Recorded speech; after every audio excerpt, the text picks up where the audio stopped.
آج کا لیکچر میرا صحت تلفظ کے بارے میں ہے.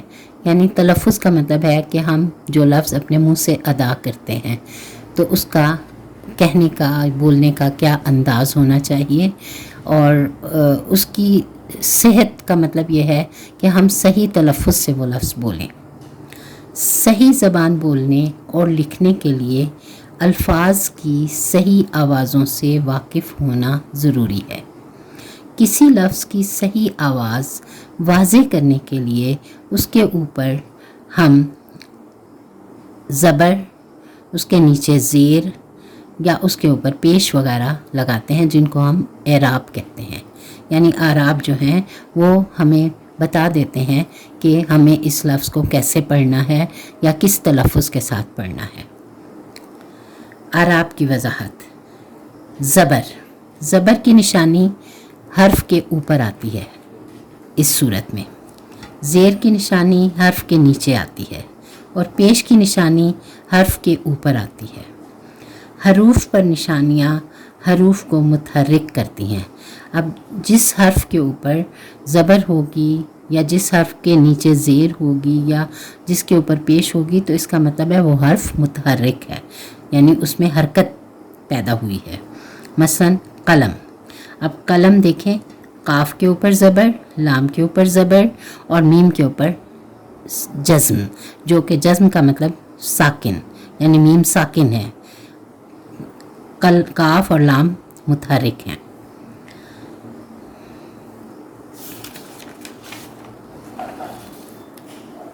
آگے ہے سکون یا جزم. جزم جیسے کہ ابھی میں نے پہلے بھی بتایا، جزم ایک الٹا سا یوں نشان ہوتا ہے اور اردو میں ہر لفظ کا آخری حرف ساکن ہوتا ہے. ساکن حرف پر جزم کی علامت لگائی جاتی ہے، یہ علامت ہے جزم کی. اس کے بعد تشدید ہوتی ہے، یعنی کہ کسی حرف پر تشدید ہوتی ہے. ایک ہی لفظ میں جب کوئی حرف 2 بار پڑھا جائے تو اس پر تشدید کی علامت لکھتے ہیں. ٹھیک ہے، جب ہم کسی حرف پہ زور دیتے ہیں تو اس کا مطلب ہے کہ وہ حرف اس لفظ میں 2 دفعہ بولا جائے گا.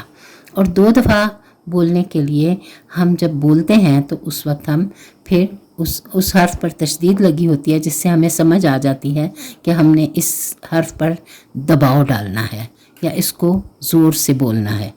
تو جیسے ابھی ہم نے دیکھا ڈبہ.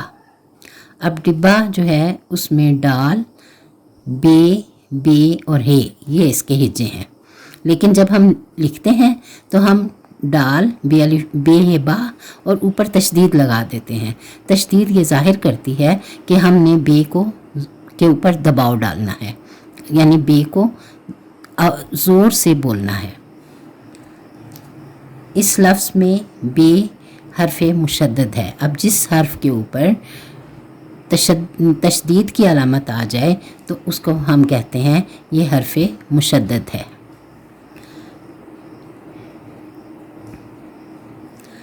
اس کے بعد ہم دیکھتے ہیں نون. نون کی 2 حالتیں ہیں.